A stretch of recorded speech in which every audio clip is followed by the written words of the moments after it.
হিলিতে প্রায় 200 বছরের পুরনো ঐতিহ্যবাহী শ্রী শ্রী চামুন্ডা কালী মাতার পুজো যথাযথ রীতি ও ঐতিহ্য মেনে সম্পূর্ণ হলো। এই পুজোকে কেন্দ্র করে মন্দির প্রাঙ্গণে কয়েক হাজার পুণ্যার্থীর ঢল নামে। দক্ষিণ দিনাজপুর জেলার হিলি শহরের এই পুজো ও মেলাকে কেন্দ্র করে জেলা ও জেলার বাইরের বিভিন্ন প্রান্ত থেকে পুণ্যার্থীরা এখানে এসে ভিড় করেন। এই পুজোকে ঘিরে দুদিনব্যাপী মেলার আয়োজন করা হয় মন্দির চত্বরে। কথিত আছে 1880 সাল থেকে এই পুজো শুরু হয়।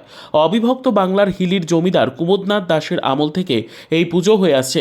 ব্রিটিশরা কুমোদনাথ দাসকে রায় সাহেব উপাধিতে ভূষিত করেছিলেন। সেই জমিদার বাড়ির পুজো বর্তমানে সার্বিক রূপ নিয়েছে।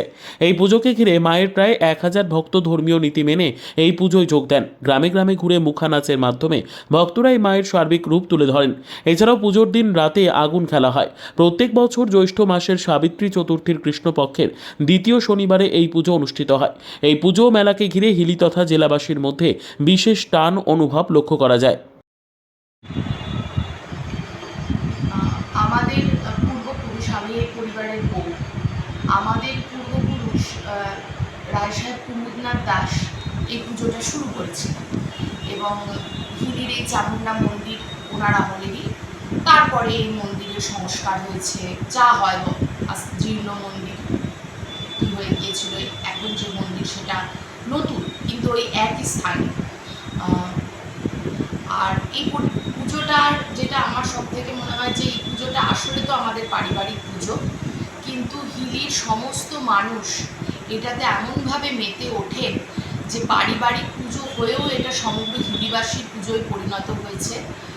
আর এটা নিয়ম কি আছে? নিয়ম বলতে এই 1 মাস ধরে এইখানে 1017 জন যেমন এইবার ভক্তের সংখ্যা ছিল, তারা 1 মাস ধরে একটা উপবীত ধারণ করেন। প্রথম দিন 1 মাস আগে, অর্থাৎ এই যে সাবিত্রী চতুর্দশীতে শনিবার করে জ্যৈষ্ঠ মাসের সাবিত্রী চতুর্দশী শনিবার অন্তিম পুজো হয়, তার ঠিক 1 মাস আগে ভক্তরা উপবীত ধারণ করেন এবং এটা কিন্তু ব্রাহ্মণ অব্রাহ্মণের কোনো ব্যাপার নেই, এটা একদম বর্ণ নির্বিশেষে যারা।